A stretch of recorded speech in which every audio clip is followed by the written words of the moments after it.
I'm live, apparently. You're live. All right, good. Welcome to Innovate. So now we've actually changed the format a little bit. It's going to be a single show from the last time, if you watched the last show, last second Saturday. And I'm going to kind of combine everything under one roof. And we're going to start out today talking some game development, because one of the things that we're going to be doing here at Udicci Studios is we're going to be teaching kids how to develop a game on the Ouya gaming platform. So I've got a special guest with me today to talk about some of that. He kind of knows a few things or two about game development. And then we're going to talk some technology and innovations in technology and what it can do for us in society. So the purpose of Innovate is for Udicci to kind of talk a little bit more technology, because as many of you may or may not know, it may relate to technology in many ways, it being Udicci. And we are a technology startup company. We are also a marketing company, but it is more for the technology side of what we're doing. So today I'm running a little bit late, and because Cultivate ran over a little bit, and we're readjusting sets and kind of learning our process for second Saturdays. And so for right now, I think what we're going to do, we're going to cut over to a short break, and we're going to bring our guest up so that we can get talking turkey as soon as possible. So I'm ready.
All right, we're back. And so one of the things that we're actually doing is we have coined Saturdays RIOT. It stands for Rochester Internet of Things.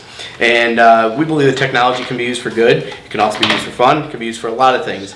But today we're going to talk a little bit more about the gaming systems. And I'm joined with Wes Rockholtz, who is an RIT student and participating in Magic over at RIT. So introduce yourself and talk a little bit about the Magic program over at RIT and why you got involved. Sure. I'm Wes Rockholtz. I'm going to my fourth year, bachelor's degree at RIT in game design and development. And my project's funded by the Magic Center at RIT, which is an initiative to help certain student projects get the tools and the licenses and the funds that they need to actually go to market with their products, instead of just having like a demo or a prototype for their portfolio. So they're looking for games that are really good that they can take to market and help promote the school. They don't really want any profit out of it, right? They just want the school to be a great place for people to build teams and make cool games. Sure. So okay, so kind of going back and skipping before all this wonderful time at RIT, has this something been a passion for you all your life, gaming and that type of thing? Okay. It's been a long time. I think I started making games in like 5th grade. Okay. So, it's been like 10, 11 years. Oh, nice. I started making games, just modding like Warcraft. Okay. Making maps and changing games. I started taking classes. I took a summer program at Udicci.TV, which is in Seattle. Okay. On really, really basic game development, so I was really young. Okay. Continued all throughout high school. There's a program at my high school where we made games and submitted it to competitions. So I was making games for the Xbox and the PC. Oh, wow. Okay. And a lot of them, actually, you're talking about, games for good. We were making games that were challenged to promote environmental friendly and sustainability techniques and stuff. So yeah, we made a game that was kind of like SimCity, but you had to manage your finances as well as your pollution and the happiness of the public. So you had to manage your energy, building cheaper coal farms versus more sustainable wind energy farms. Oh, fantastic. Okay. So that was the type of game that I was making.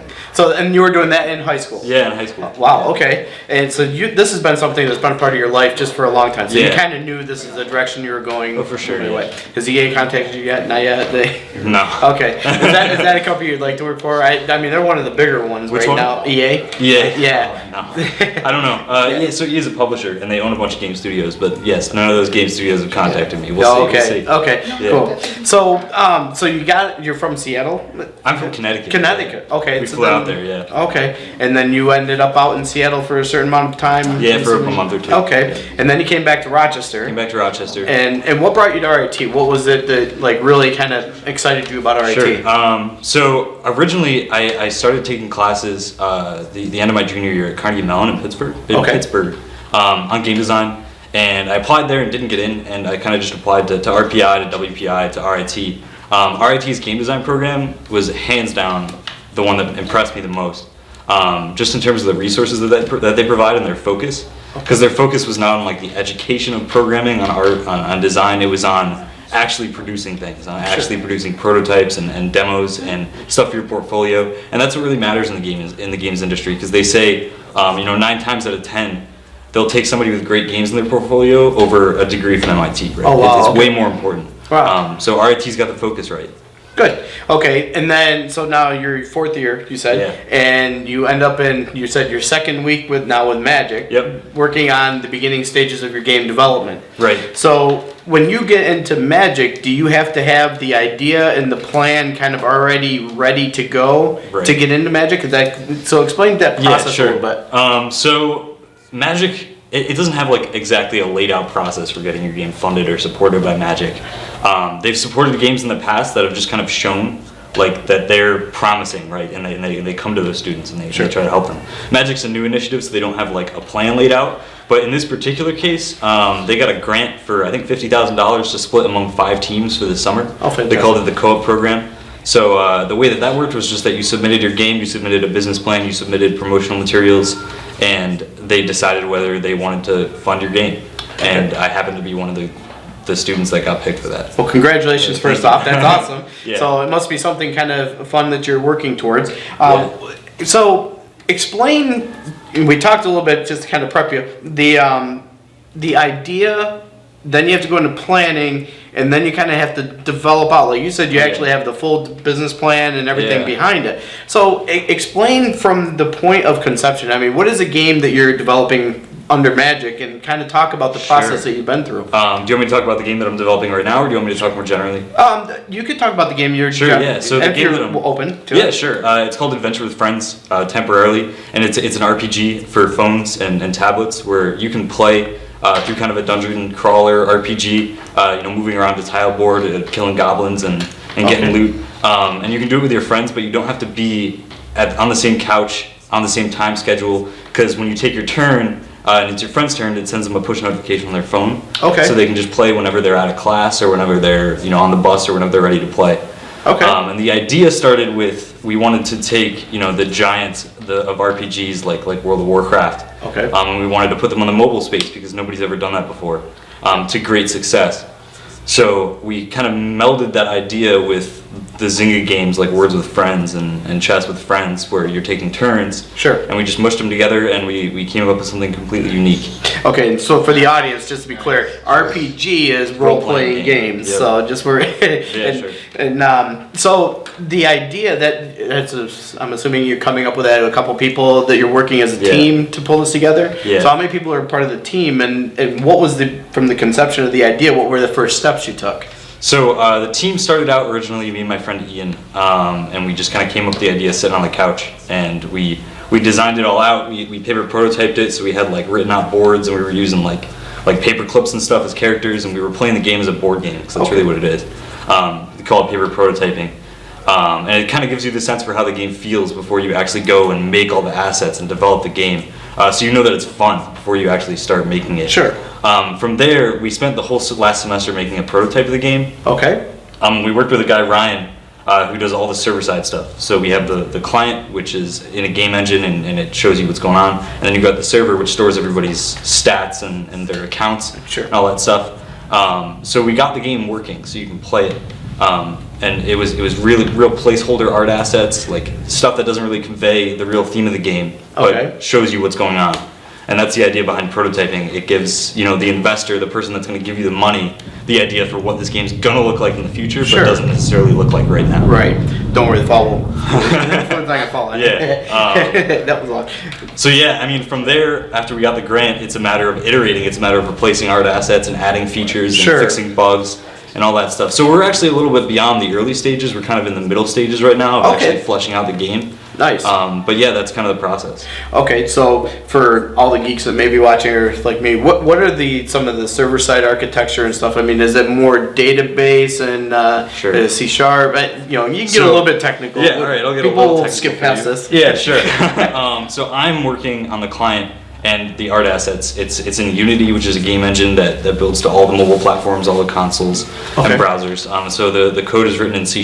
Okay. And then on the server side, it's written in Java using NetBeans. Okay. And so Ryan built the engine for the server and most of the back end, and it interfaces with the MySQL database on Amazon Web Services. Nice. And so we brought on my friend Nick, who's the co-founder of Yes and Games, to finish off the server-side stuff while Ryan's working with another team. Okay. And he's working in Java right now. Great. Yeah. So for all those people that are non-programmers, that I fortunately just kind of had a little geek moment, but that's all that's all part of the fun. So. So going back to the game, now you talk about assets, and assets are the imagery that's going to be, the files that are going to be needed, and some of the different pieces and components. So there's a lot that goes into the design and, the characters that you're developing and all of the different, as you call them, assets. What are explain some of the different pieces that go involved, like when we're creating an asset, what needs to go into the thought process of creating an art asset or whatever. What we think about first and foremost is our target audience. Okay. Which for us is I would say the mean is about 18 years old, because we're looking for people that are using their cell phones to play games and are looking to buy stuff from us. But we also kind of want to go for the casual feel that the mobile genre is leaning towards. Okay. So they're vector assets. We think about fun over seriousness, I guess. So they're kind of cute is kind of the word that we use for our characters. And we're thinking about the theme of the game, the thing that's appealing about it, and the idea that people aren't investing hours and hours into this game. They're thinking about, maybe playing 15 minutes between their classes every day. Right. So it's real casual and real fun, and that's what we think about when we're designing our art assets. Okay. So we have an art asset that we've already identified. We call him Ulysses de Constantine. He's a stick figure. Okay. So that's kind of the direction that we're taking our game. We want to start off incredibly and just completely simple. Sure, yeah. As much as possible. And then we want to kind of show, I'm assuming you guys had to go through some sort of storyboard process. So, a little bit, yeah. Okay, so and now, is that something that's kind of old school, or is that something that's modern day storyboarding? Too? Yeah. So storyboarding definitely lends itself to games that are linear and have a story, right? So our game is very, very open. It doesn't really have a story. So we went through storyboarding for our screens. So the login screen, the party camp screen, the screen where you're in combat. That's what we did for our storyboarding. for getting our theme across, we made a lot of concept art. We had an artist, Jackie Wiley, who's at Blizzard now. She went through and made a whole bunch of concept art that conveys the style that we're going for, and isn't necessarily broken up into actual art assets, but definitely gives a sense for what our game is going to look like. Great. That's what we did for our art. That's awesome. Okay, so what if you were going to give direction to somebody, your fifth grade self?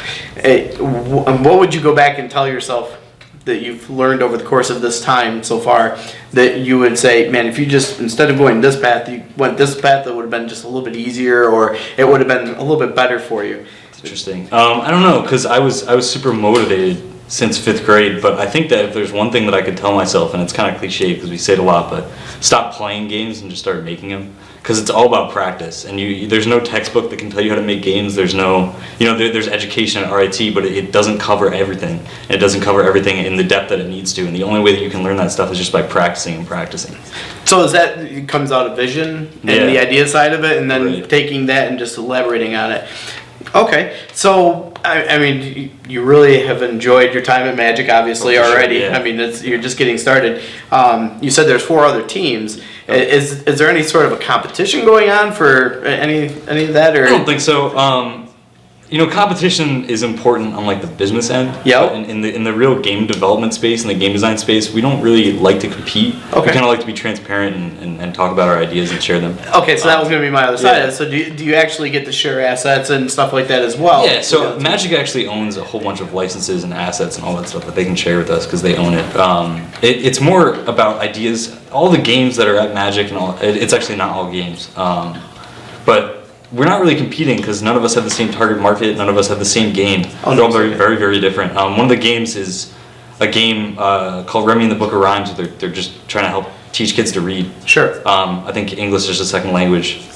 Students who are trying to learn how to read. The game behind us is called Amaryllia. It's like a co-op kind of puzzle-solving game where you play with 2 people and you both hold the Xbox controller together. Sure. And you solve puzzles.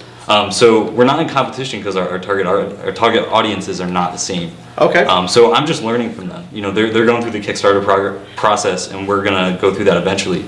So I'm just learning from them. And it's really good. That's great. Yeah. Cool. And I really do appreciate your time coming out here today and talking about it. What was the name of your game again? It's called Adventure with Friends. And that's temporary name right now. Yep. And when do you expect a release to market? So we're probably gonna ship the game because it's free probably at the end of the summer. At the end of summer, okay. Towards the end of the year, it'll be really finished because we want to go through a beta period where people are playing the game and testing it, and it's not necessarily complete, but people can feel free to play it. Certainly. Yeah. And if you guys want to come back out and bring some videos of it, and we can get you back on and maybe bring a couple more of the guys and just kind of have a round robin conversation about what you went through, what your experiences were, and what you might be interested in sharing with some other people that are maybe either starting the process, considering the process, or going through the process. Sure. So that'd be great. Actually, before you guys go, when did you say you're going to have the alpha out? Probably by the end of the summer. See, so that 24-hour thing. I was thinking that would be kind of fun. So if we could figure out that we're going to do a 24-hour game thing, it's like a fundraiser. I think it's November-ish. That'd be fun to kind of see if you guys come out and participate in that or something. Sure. It'd be a lot of fun. Yeah, that'd be great. So again, Wes, thank you for coming out and taking your time this afternoon. We appreciate it on a Saturday afternoon, and we'll definitely look to get you back out here, and we're going to be doing a lot more with Magic over there. So looking forward to seeing what other people are going to be able to bring to as well. Sure. So looking forward to it. So we'll go to break and.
All right, I'm back.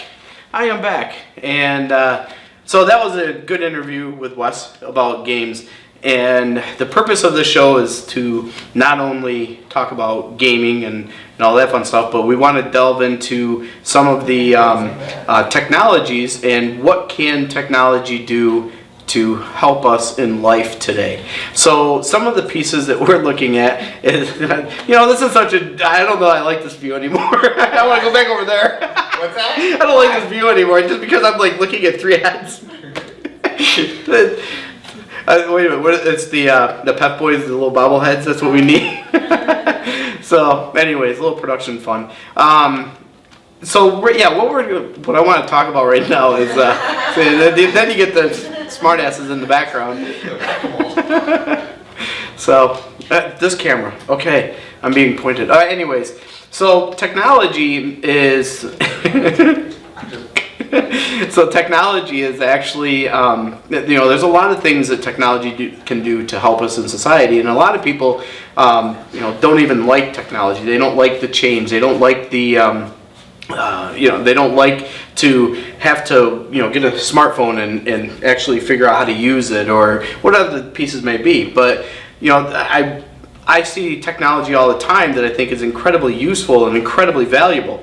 So part of the Innovate series, we want to talk about some of the different videos that are out there. And so Chuck, you want to, when you get done messing with the camera, you want to call up the Jibo? Right. So Jibo is is this nice little new robot that's coming to market, and I figured we'd share it here because I just think that these are the types of things that we're going to start seeing more and more. So go ahead, let's play that. Car. This is your toothbrush. These are your things. But these are the things that matter. And somewhere in between is this guy. Introducing Jibo, the world's first family robot. Say hi, Jibo. Hi, Jibo. Jibo helps everyone out throughout their day. He's the world's best cameraman. By intelligently tracking the action around him, he can independently take video and photos, so that you can put down your camera and be a part of the scene. Jibo, take the picture. He's a hands-free helper. You can talk to him, and he'll talk to you back, so you don't have to skip a beat. Excuse me, Anne? Yes, Jibo. Melissa just sent a reminder that she's picking you up in half an hour to go grocery shopping. Thanks, Jibo. He's an entertainer and educator. Through interactive applications, Jibo can teach. Let me in, or else I'll blow your house in. Hey, where'd you go? There you are. He's the closest thing to a real-life teleportation device. He can turn and look at whoever you want with a simple tap of your finger. Check out my turkey dinner, Mom. I wish you wouldn't eat that. Hey, they make turkey pizza? I want turkey pizza. And he's a platform, so his skills keep expanding. He'll be able to connect to your home. Welcome home, Eric. Hey, buddy. Can you order some takeout for me? Sure thing. Chinese, as usual? You know me so well. And even be a great wingman. You have a voice message from Ashley. Want to hear it? Absolutely. Hey, call me when you're home. Better make that takeout for two, Jibo. We've dreamt of it for years, and now he's finally here. And he's not just an aluminum shell, nor is he just a 3-axis motor system. He's not even just a connected device.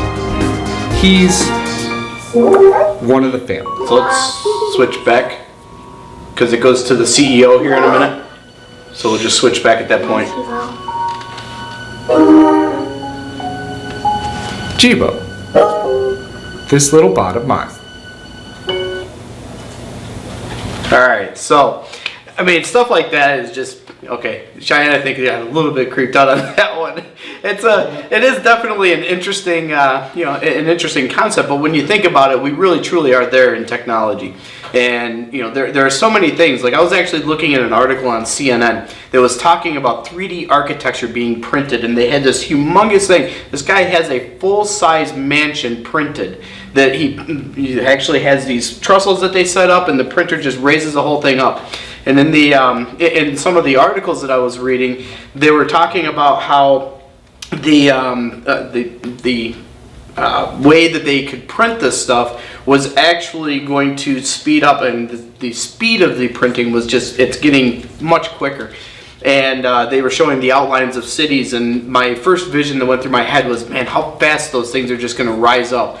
And you know, you look at the Industrial Revolution and everything that we've gone through as a society, and then you talk about being able to build a house in a matter of days, or printing a house in a matter of days. And then, you know, you see other things that are beneficial from a technology standpoint, where, you know, Microsoft had a article about a 84-inch tablet that was hanging on the wall. And then I was watching some of the other videos. So let's actually let's skip over to the sorry. Well, let's skip over to the video from Microsoft. Actually, I'm going to skip past the second one real quick. We'll come back to that one, because this kind of talks about the, you know, the use of technology and how, you know, where Microsoft sees the technology in 2019, which right now is only 4 years away. But when you watch some of this and you understand what it is they're doing, it's really just, it's fantastic what we can do as a society.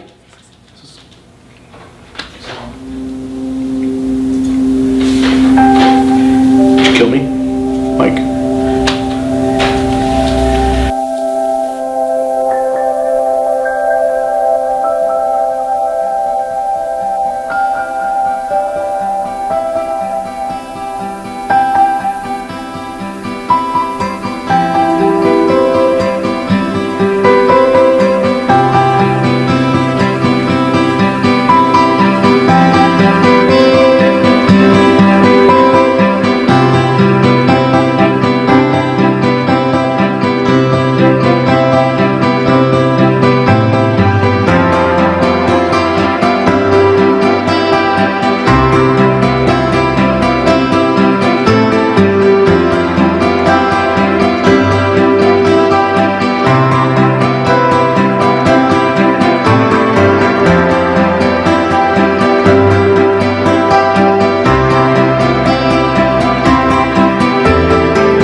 it's pretty wild to think where we're headed in technology and the things that we're going to be able to do and how easy that is going to make our life. How efficient, how effective can we be if things are just that smooth and that transitional and the sharing of information and all of that. I mean, obviously there's security that goes in, everybody's got concerns, but this is things that very smart people around the world right now are all considering as they're developing this stuff. But not only for personal life, where it helps you with the Jibo, or in this case, some of the many different things that we saw as far as the capabilities and technology, but what about for fun? I mean, think about this. So, yeah, that. So, well, foreshadow. Yeah. So, it's really kind of, I've seen so many incredible things come out of the technology industry over the past couple of years. And 3D printing and everything else that we have that's coming out and actually making our lives and transitioning our lives into what, just so many different pieces. What are the things that we could add that add value or add anything where, that it's just going to add value and entertainment or give us more and more flavor in all of the different pieces of our lives. So this guy has a cool little thing that you snap on to your guitar, and let's watch this video and just kind of talk about that for a minute. Yeah, this is a cool video.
So yeah, I mean, stuff like that, where's music going to go? I mean, it's just unbelievable that what technology can bring to society, in your personal life, in business, and in entertainment. I mean, look where we've already come. You look at the Pixar movies and all of the things that they've done with all of the new capabilities that they bring and the effects that we see, all the way through to daily lives. So, Innovate is our show on Udicci that's going to highlight a lot of these technologies and these advances. And because we are a technology startup company, we also have a piece of technology that we believe innovates in society.